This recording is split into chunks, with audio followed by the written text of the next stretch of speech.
दाखवून तुम्हाला जबाबदारी दिलेली आहे, कार्यकारिणीत तुमचा समावेश केलेला आहे, काय बोलाल तुम्ही? सर्वप्रथम मी या महाराष्ट्र राज्याचे मुख्यमंत्री आदरणीय देवेंद्रजी फडणवीस साहेब यांचे आभार मानतो.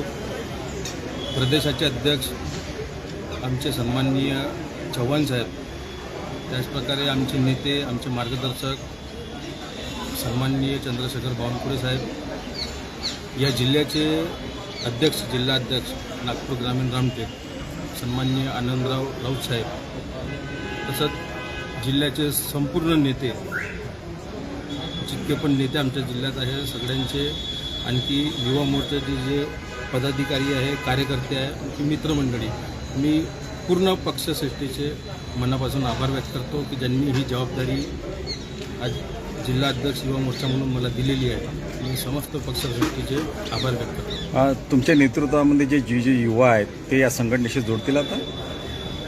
निश्चितपणाने मी पूर्ण प्रयत्न करेल. ज्या प्रकारे केंद्र सरकारने, राज्य सरकारने जी योजना युवकांसाठी आणलेली आहे, ते पूर्णपणे त्याचा लाभ अजूनपर्यंत युवक घेत नाही आहे. ते युवक ह्या योजनांचा लाभ घेऊन स्वतः रोजगार निर्मिती कसं करतील त्याचा आम्ही अभ्यास करू.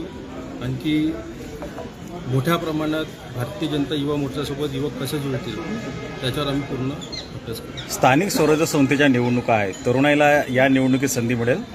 नक्की 100%. ज्या प्रकारे मोदीजींनी म्हटलेलं आहे की युवकांना मोठ्या प्रमाणात प्रत्येक क्षेत्रात उभं राहण्याची गरज आहे, त्यांना पुढे आणण्याची गरज आहे. 100% ज्याच्यात नेतृत्व आहे, जो पुढे येऊ शकतो, त्याला 100% भारतीय जनता पार्टी संधी देणार.